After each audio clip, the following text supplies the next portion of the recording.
everybody, how's it going? So it's a little bit of an unorthodox start to my video, our video. So this is James here in the background. Howdy, folks.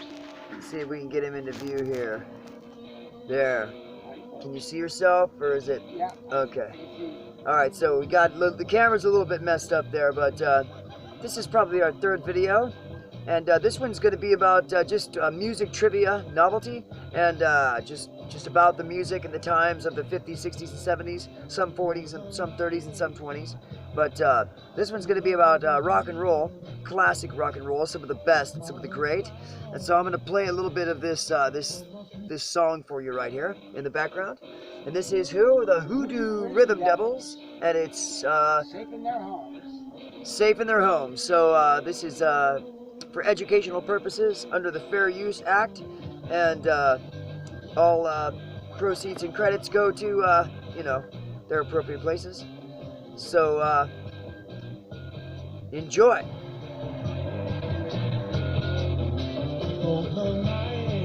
Sorry, one more time so you can hear it in its fullest.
We don't care. We don't care if our videos are dorky. We like our videos. It's our video, right? We're trying to be dorky. If we make you laugh, is it funny? If we make you laugh, is it funny? Ho ho! Right? Make you laugh because we're so dorky, right? Wait, have you seen that before? Anyway, what do you think? Is that cool? That's a cool song. Okay, so James. Yes. Go ahead and highlight a little bit about this band, if you would.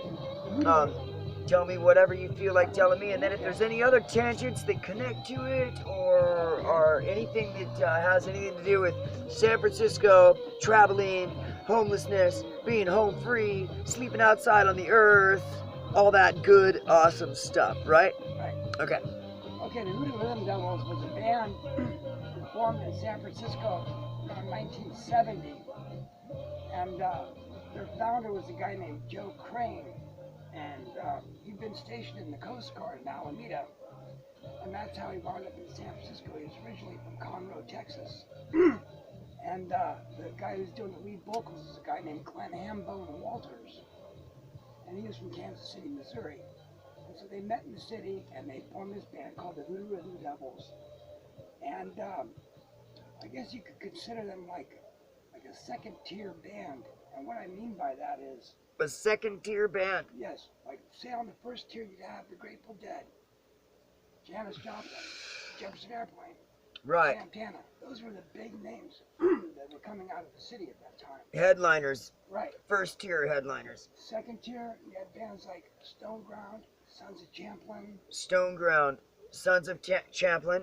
And Hoodoo Rhythm Devils, among others. Mother Earth was another one. Mother Earth, Hoodoo Rhythm Devils.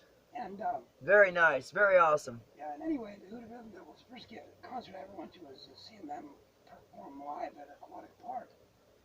for free, and it was a great concert, and it's really a shame that they didn't, they couldn't stay together. But what happened is their guitarist contracted leukemia, died at the age of 34, and he was the main songwriter and lead guitar, and but yeah, they're a funky kind of down home band, man, and Very cool. yeah. Very cool. So they were based out of San Francisco primarily. Yeah, yes.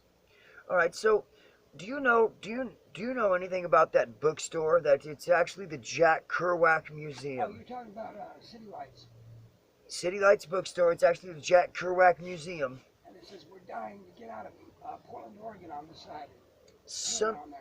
something like that. Have you ever been there? Have you ever been down to San Francisco to that? It's just up from the Green Tortoise Hostel. Yeah, it's right That off the Broadway. one? Yeah, it's right off Broadway, Columbus and Broadway. And, Tell me a little bit about that place.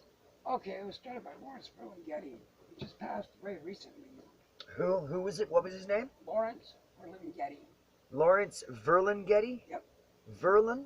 Ferlinghetti. Ferlin or Verlin? Ferlin. Ferlin. Ferlinghetti. All right. Lawrence Ferlinghetti, okay, and this is the Jack Kerouac Museum, the City Lights Bookstore in San Francisco, just off Broadway, just down from the Green Tortoise Hostel. All the strip joints, the famous strip joints like Big Al's and stuff like that on Broadway. Yes, that's right, because all around the Green Tortoise Hostel is covered with strip clubs. That's right. You're exactly I right. just lived in a couple of hotels there. In fact, the Golden Eagle and then the St. Paul. Excuse me. But yeah, Ferlinghetti started this publishing company, and what they're most known for was publishing Allen Ginsberg poem Howl, which was published in, I want to say, roughly like 1948, 50, somewhere in there. And they got hit with it. They tried to close the bookstore down and tried to put Ferlinghetti out of business because they considered the contents of the poem Howl to be obscene. And they actually went to the Supreme Court and they won the case. And the speech thing, and yeah, all the famous beatnik writers, William Burroughs, Kerouac, Ferlinghetti, of course those Ginsberg, Gary Snyder, Harold Norse, the list goes on and on. They all used to hang out there, Really? Yes. They all would hang out at the City Lights Bookstore. Yeah. Wow, that's amazing. And what year do you think that was? Well, What it was year? the late 50s, early 60s. Late 50s, early 60s. Yeah, Okay, right and this in is the beat era. right in the Beat area. And this is the Jack Kerouac Museum, also the City Lights Bookstore. That's a very cool area, by the way. North Beach. Yep. North Beach is the neighborhood, right? Yep, and if you need a good bag lunch for free, there's one up on the St. Peter's and Paul Catholic Church at 4 o'clock. You can do a little endorsement for the Catholic. There's a bag lunch at the St. Peter and Paul's Catholic Church at 4 o'clock. If Columbus. a free bag lunch off of Columbus Street. So you can go there, get a sandwich, and then walk over and check out the books at the City Lights Bookstore.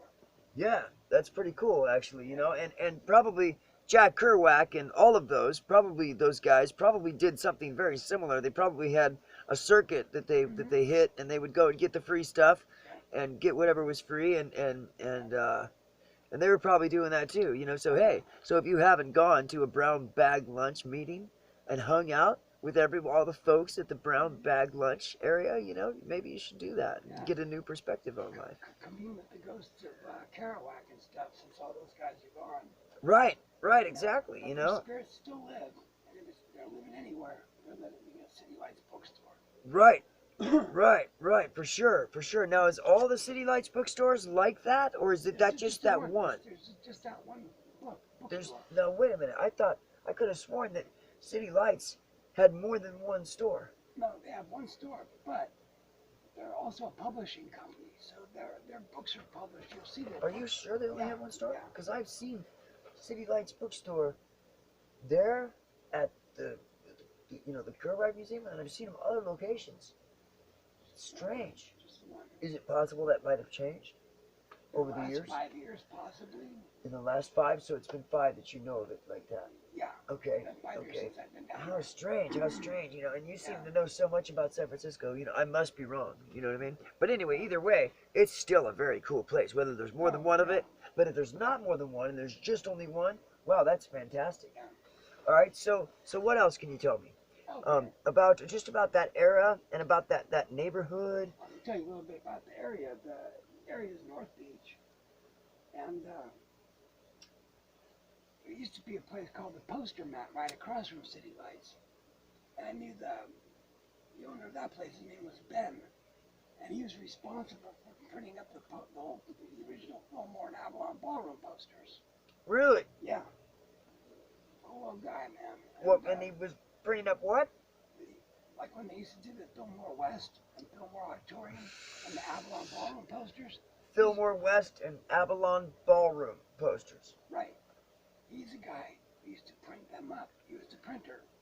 Really? Oh, Those so things are these worth were a lot of money. so these were bands that played at the Fillmore West Grateful or Dead, the. Jimi Hendrix, you name it. Gotcha. They played there. Gotcha. That is cool. That And is the very bills cool. Back in those days were so much different than like the concert nowadays. Like you could go back then, let's see, off the top of my head, on the same bill you had Jimi Hendrix, Albert King, and John Mayall playing. And it cost you $3. Really? So you Yes. remember days when there was those bands? Say them again. You had Hendrix, John Mayall on his blues breakers, and Albert King, the famous blues guitarist, all on the same bill. Really? Yeah. And the concert was $3. Yep.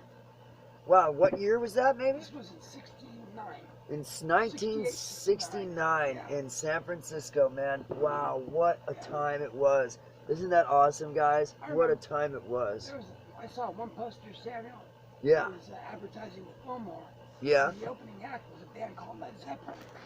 The headliner was Country Joe and the Fish. Country Joe and the Fish was headlining, and Led Zeppelin was The opening act. was the opening act. Oh man, that's amazing. That is really cool. It was that first tour of the United States, yeah. That is cool. All right, so that concludes this video. We'll be back with the addendum for the next video. Very cool. Thanks for watching. And if yes, Same bad time, same bad channel. same bad time, same bad channel, and as well, you know, if you like this video, don't forget to like, share, and subscribe, or subscribe, share, and like, or share, like, subscribe, share, like, subscribe, share, something like that. Anyway, I've tried to be unique and different in the format, but it doesn't matter, because it's all ridiculous. It's ridiculous. It's absolutely ridiculous, man.